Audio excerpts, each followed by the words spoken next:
Hello and welcome to the Sisters for Fitness Wellness Show. I'm Stephanie Gaines-Bryant.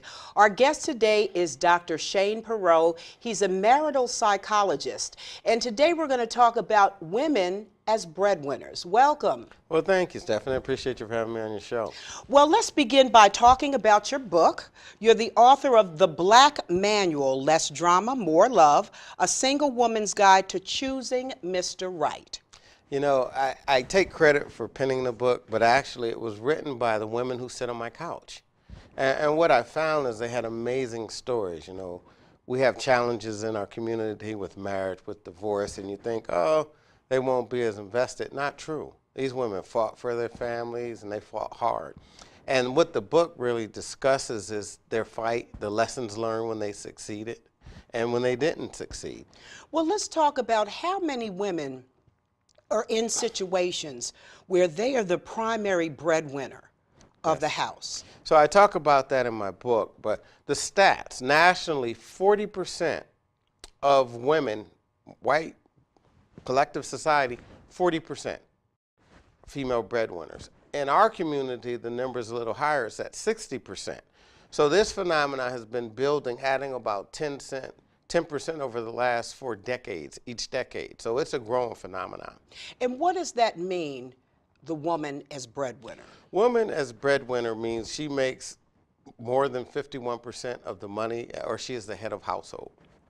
And so we've got situations where the woman is married and she's the head of household. We've got situations where it's a single parent situation and the woman, of course, is the head of the household. Exactly. And they disagree with you on the head of household in the first instance where they're married, because that's kind of the challenge. Who really is the head of the household? Because we traditionally associate that with the male position, and there's been some role reversals. And you know what? How do you balance that? Who is the head of the household if the woman is making more money?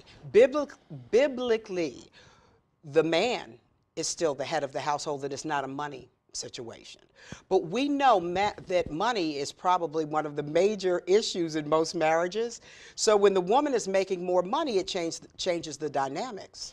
It changes in a lot of ways. First of all, and this is an extreme case, what if you're giving him an allowance? Not only does it affect your ability to respect him, it may affect his ability to be attracted to you and not come to see you in some motherly type of a fashion. So the dynamics really play themselves out in a lot of different ways. What have you seen as far as stressors that women have as a result of being the breadwinner, the primary breadwinner? Yeah, one of the stressors, and this is kind of a societal thing, we still expect women to come home and work the second shift. Taking care of kids, cooking, that's woman's work. I'm not doing that. I'm the man. You're not going to defrock me. Well, I've been out killing myself. We could maybe do it together, especially if I'm making more. But if I'm the only one working in some cases because you're unemployed or underemployed, boy, we got to have a conversation about that. We have a lot of situations with women where we are constantly taking care of other people, taking care of our children. We're the sandwich generation, so we're taking care of our parents to a certain degree, but we're not taking care of ourselves. You know, years ago, I used to work with alcoholics, and I went to an Al-Anon meeting. These for the spouses of alcoholics. And a gentleman said, I want all of you to go out to your car and tell me where your meters read. So 5 minutes go by, they come back. He says, how many of you have your cars on E? 70%. But they were taking everyone else around. They were going to PTA meetings. They were dropping hubby off to where he needed to go, but couldn't take care of themselves. And I think women in our society are conditioned. You take it for the team no matter what. And when you're a female breadwinner, you're on a slippery slope because A, there's more stress on you to begin with. And if you're not taking care of you, who's taking care of you? So how do you help these women resolve the situation? What are some of the strategies that you talk to them about in resolving this? First thing is, you are not alone. If the numbers are 40 to 60%, there are probably a lot of women like you. Identify a mentor, get help. And these aren't your traditional friends and traditional relationships. You need to identify someone that's been there and done that. That's the first thing I do. One of the other things I do is I help women identify and understand what TD Jakes called he motions. That's right, he motions. How do you use he motions to get him to man up? So I had this one couple came in. When I walked out to the lobby, I was frightened. She had on nurse scrubs. He looked like Tupac.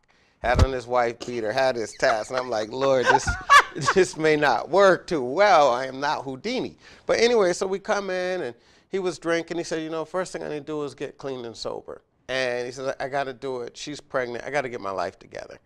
And so 6 months later, he's clean and sober. In AA, he runs into someone that gets him a job at the university. And he comes in the next session, 6 months later, he comes in rather with a maintenance outfit on. And he's working as a maintenance man at a university. And I said, how do you like your job? He says, the job itself I don't like. He says, but the idea that my kid's going to get a free education, I love. He says, whether you're a president, a faculty member, or a maintenance man like myself, gets a free education. Totally transformed his life. So how do you use those he motions to get him to man up? Because a lot of women will ask me that question. Well, how do you? You do them in that situation. You accept that, hey, this may not be 50-50. That's just the reality of the situation we have, but that doesn't mean what's fair or what's equitable. So another couple comes in, they want to move into a house. He's not paying 50% of the bills, never has, but they need $20,000 in 6 months. He says, you know what, I'm going to get that. And this guy goes out, he does all kinds of things to make it. And he comes back with that $20,000 and the ability to stick his chest out and say, I got us in that house, is using he motions. Let's talk about women who are the head of households who are either divorced or have never been married, but they're taking care of a child or two. That can be a challenge. You know, I think in this case you're talking about, does the child at least have contact with the biological parent? Yes. That's a much better case because at least he gets to fulfill that role. And I tell women, because divorces or not getting married can be very stressful on an association, a hookup, or a relationship. But still, you have to find a way to get that parent involved. And I think the natural decision sometimes, because they've disappointed you, is not to. But the child needs that. If not, how do you find mentors? How do you have your brothers take an active role in mentoring your son or your daughter? I think those things become key. Now, in terms of the financial part, obviously it depends on the contribution of the biological father. Now, we as women, a lot of times we'll put on that Superman cape. I can do it by myself. I don't need him. Yes, he helped me make this baby, but I don't need him. I'm just going to go it alone. I'm going to do it all. And so we've got the weight of the world on our shoulders. This is true. And you may not need him. That doesn't mean your child won't need him. So that's a different thing. Your son or your daughter, we're just biologically wired to say, where's dad? You know, and when we have different milestones in life, we need to. Now, I've had cases where dad wasn't that good a guy. And I always say, you know what? Let them figure it out. Send them there for a summer. After 2 weeks, they'll be ready to come home, and the blood won't be on your hands. But yes, that is a challenge where women do put that cape on, and they wear it very well, but it frequently ends up with them not getting seen as human, getting seen as someone that has worries, concerns, and fears and feelings as well.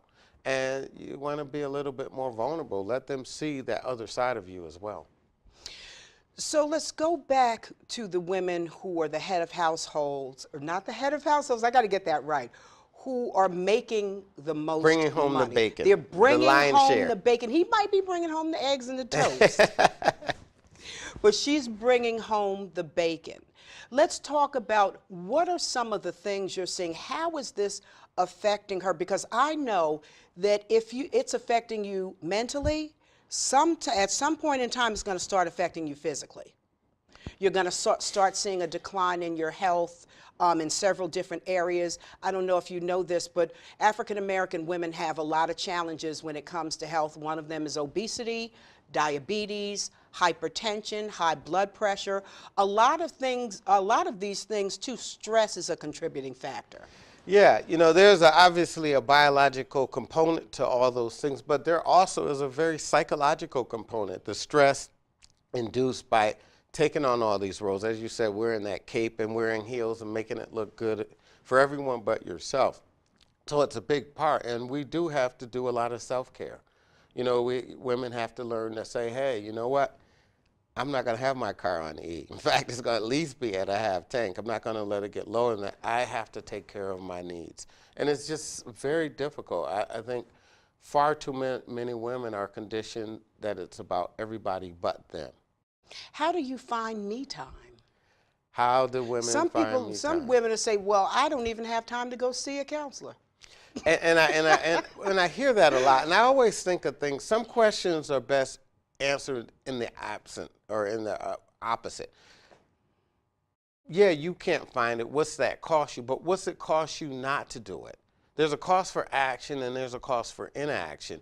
Yeah, what happens if you continually don't find me time? Like you say, well, you develop hypertension, you develop diabetes, you obesity, all these other things, and you can't be there for the team. So it really is a requirement, because the biggest threat, look in the camera when I say this one, the biggest threat to you is, to your family's success is you, especially if you are the head of household and you're doing this by yourself. You not being here can take everyone down. So it's not a nice to have, it's a need to have. Let's talk a little bit about the book, The Black Manual, Less Drama, More Love, A Single Woman's Guide to Finding Mr. Right. You see, a lot of times we find Mr. Wrong. Yes, and the book is geared for helping you lose Mr. Wrong and choose Mr. Right. And it's just really important that women understand who they are so they understand the partner they need. Like you talked about Superwoman. A lot of people would think, well, we'll just pair her with Superman and they'll ride or fly off into the sunset. No, she might do better with Clark Kent. She may need a beta male. Not as exciting as the alpha male that she thought she wanted, that she may have had the child with, but how do you find that person that's a good match for you based on your personality? I was watching or listening to a show years ago. I was riding down the street listening to a show on the radio, and they were talking about how to find Mr. Right. Mm-hmm. And the host of the show said that women need to learn how to dumb down. Don't let him know how smart you are, that you've got a PhD and such, or whether you have a real degree or not. Don't let him know that you may be smarter than him. You know, that's funny, and I actually get and that. I never a watched lot. that show again. I would have stopped. I never listened to it. I would have stopped again. listening as well. I mean, 2 minutes into the conversation, I'm talking to someone, he's pretty bright. She's pretty talented. I don't think you can hide that. The challenge is being with someone that brings out the best in you. You may be the smart person in the room. Can they handle that? Can they say, you know what? She takes the last shot. My job is just to get her the ball. You know, how do you find someone that's that partner for you that kind of embraces and celebrates that? Because the charade's not going to last too long. So a lot of times also people say that women are looking in the wrong places. Why not go visit an inmate or something, or look at a population, since we've had so many men who have been incarcerated or whatever? Should we start looking in places that we might not normally look? Like, see, you're trying to put me on the spot. no, I mean, you know what? You know why I brought that up? I'll never forget. Years ago, I did an interview with Damon Wilson, who used to be the son from Sanford and Son, and he was saying that if women would just look in the prison population and don't just disregard these men who have been incarcerated, then they would be better off. They may more easily find a mate. And I remember the phones lit up. People just went absolutely insane off of that theory. But that's what he believed. I don't have a problem with the theory. I have a problem maybe with how it's presented. Now, I'll tell you the difference. In relationships, we frequently project our fantasies onto another person. That satisfies a lot with the romantic relationship, but the next two hurdles are trust and commitment. You're not going to get that on a weekend visitation. Now, if you've known someone who was locked up, wow, that person has a good track record. I don't know what happened here. Ran upon hard times, made some impulsive decisions. That's one thing. But if someone's a career criminal, that's something different, or if it's someone you don't have any history with. On the other end, if someone's been out and they have a clean record and a record of success, well, maybe you take a chance. So I'm not saying discriminate. I have a cousin who went to prison the same day I started grad school. And so a lot of our population, a lot of our alpha males are sucked out of society and they are in the prison system. So I agree with you, but you have to be able to discriminate. Boy, who's that person that hasn't been rehabilitated if rehabilitation was needed in the first place, and who's the person who has? And I'm not saying I feel one way or another. Yeah. I'm just putting that out there. Are we not looking in places that we should look, or is the standard too high? I think the standard is too high if it's not flexible. Years ago, I did the Congressional Black Caucus with Audrey Chapman. Yes. And she talked about having eye level. She wanted a man whose vision was on the same level as hers. And I talked about peripheral vision, because peripheral vision is adapting to what's before you. So I had this one gentleman actually who was in the garbage industry. And he had this garbage lining business, actually some of my most lucrative clients that run these garbage collection businesses. And she was from corporate America, Ivy League school, and she wanted to tell him how to run his business. And she felt she had married the garbage man, and she had married beneath her. And this guy was a whiz. So I say that to say you have to look at other things. Is he a great entrepreneur? What type of father is he? What type of husband do you think he'll be? How does he affect you over the long term? That may be more important than their academic pedigree or accomplishment. How does he affect you as a woman? And how will he affect your family? Do you see the challenges with African American women being different than the challenges of white women who make more money? I think they're different in a way that they're just always going to be different. I think white women have the luxury of knowing that the Calvary's coming to bail them out. I don't think black women ever had that luxury. As little girls, you were told, girl, you better get it yourself. See how you're shaking? Yeah. It's like, so you know I have to get mine, whereas they know someone's probably coming to rescue them and not too much harm is going to come to them. I think that's a significant factor when you're choosing a partner, because you don't get to make as many mistakes as your white female counterparts might. Let's go into that a little bit. What exactly do you mean by that? Because there's not as many coming. Well, you're not going to have as many options. Is that what you're saying? You know, it sounds like that, but I believe in the law of attraction, okay? I don't think the law of attraction gives you what you are. It gives you, what you ask for gives you what you are. If you're fearful that you don't have as many options, maybe you hold on to a bad one longer than you should, because you think, boy, nothing else is coming. Let me really make this work. Let's say your thing with the inmate. Let's say you get someone that hasn't been rehabilitated. Boy, we've bonded, we're this, we're that, I want this to work, and you're seeing things that aren't there. So I think in that way, there's a disadvantage that isn't so apparent. Does that make sense? Yes. Thanks for bearing with me on that. So let's talk about, before we run out of time, let's talk a little bit more about strategies to cope. One, of course, would be getting help from a psychologist, how to cope with the whole stress of being the breadwinner. So I'll first start by giving you the numbers, right? With an intervention, divorce rates drop in many circumstances by as much as 30%. So if you are a female breadwinner and you're out there suffering in silence, recognize he's suffering in silence too, because he don't know what to do. This probably isn't how he thought things would go, and he can't be happy as well. So getting help allows both of you not to suffer in silence. And what are some other? Well, that's one strategy. I think another strategy is really stop and remember why you chose him. Chances are, if you're a female breadwinner, you didn't ever think he was going to make more than you. And at the time of making that decision, there were other things that were more important. Look at what those were and what they are. Look at Michelle Obama. She made way more than Barack. For years, Barack Obama, former president, just dwarfed him. But that wasn't why she chose him. She chose him because how he was impacting her life. He was the reason she left the partnership track and went into hospital administration and doing things that she really loved.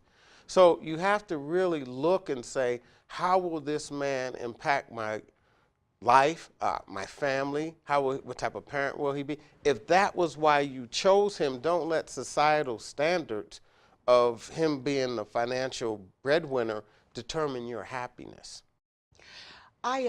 We have friends, some have been married for a long time, some have been divorced, some maybe should be divorced. When do you know, okay, this isn't going to work? We've been to counselor after counselor, we've tried, we are still absolutely miserable. When do you know, okay, I need to put me first? I think, that's probably the toughest question I get, especially when little kids are involved, because what happens after that usually doesn't work very well for them. But I was struck by Dr. Gottman, who's kind of the Sigmund Freud of marital psychology, who's written 46 books. And someone asked him, well, when do you say this isn't going to work? And he says, I don't ever say it's not going to work. It's up to them to say it's not going to work. When they get to that point where they don't have that fight and they don't see that vision and they don't believe their partner will work with them and they're just done, is when they're done. But you have to always take care of you.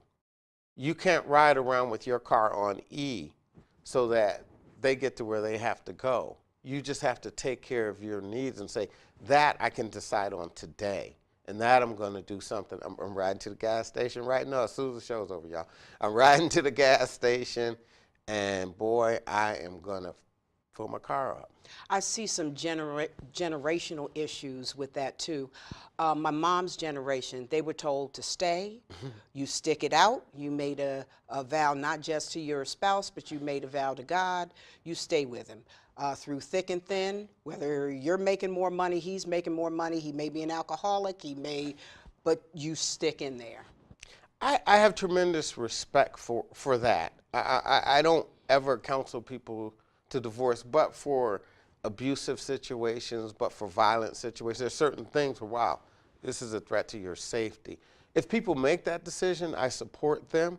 I just have respect for it. I think a lot of people give up way too soon. A lot of couples don't go get the help that they need, and they have problems. I feel more comfortable speaking about them getting help than looking at someone and saying, you two a little on the old school side. Don't do it that way no more. Do you find that people battle with the whole religion thing when it comes to whether to end the marriage or not?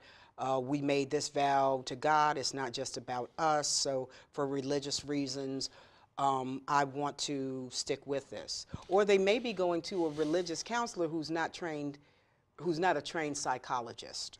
So those are two really important questions. First of all, I think God gives us what we need to succeed. If God's put people in your environment that could help you, it's just like not going to see the dentist because God's going to take care of my teeth. No one would ever do that. No one would ever say, well, God's going to take care of my car. I'm not going to get a tune-up or get my oil changed because, it's going to blow up. The block's going to blow. So I say it to say, hey, I get it. I'm a Christian. I'm a believer. I don't think because I'm not your pastor, I couldn't necessarily support you. So if God's given you means to get help, by all means, I think take advantage of them. Oh, but what do you do when you've got that battle? When you may be in an abusive relationship, but you've got that inner battle. Especially a lot of us were raised, Christian, Baptist, or whatever, and which makes it harder to get out of a situation that you're in. No, and I see a lot of clients struggle with it, and that's why I say this is just a very critical question. I see couples come in, there's just no way they'd ever be with this person if they could make the decision again, but they did make their commitment. I'm not responding, not because I don't think it's important, it's that I know it's a very personable, yes, immovable type of a thing, and I don't want to make a one-size-fits-all type of an answer, but I respect your question. Are there cases where you need to revisit and relook at that? Definitely. What about, do you come across a lot of women who are single women, head of household, who are not, who may think about exploring the option of being with someone from another race. Yeah, I have a lot of people that have made that decision. And it's fine, people decide what they want to decide, but you still have to get past the romantic stage. You still have to be able to form a trusting and committed relationship. If you find someone that does that, fine. Because, for example, in relationships, people think of money differently. Someone from a particular culture may have one idea of money, you have another idea of money and what you should do, what's important, what's not important. Those cultural differences make a difference, and that should be a consideration when you think about bonding with this person for the rest of your life. I think it should definitely be a consideration. And I'll tell you, you don't even have to go black-white. I'll get black from D.C. and black from the Caribbean. Very different cultures. I'll get someone from Haiti and someone from Nigeria, very different cultures. So I don't know that race is the big thing, but anytime you're with somebody that has a different way of doing things, you have to figure out what those differences are, how do you understand them, how do you leverage them, how do you assure there's mutual understanding and respect. Well, let's make sure we mention this book one more time, and we're going to give all of your information at the end of the show, in the credits, your website, how to reach you, all of that good stuff. But again, the name of the book is The Black Manual, Less Drama, More Love, A Single Woman's Guide to Choosing Mr. Right. Thank you so much for joining us today, Dr. Shane Perrault. It's been a pleasure. Thanks for watching the Sisters for Fitness Wellness Show. I'm Stephanie Gaines-Bryant. Have a great day.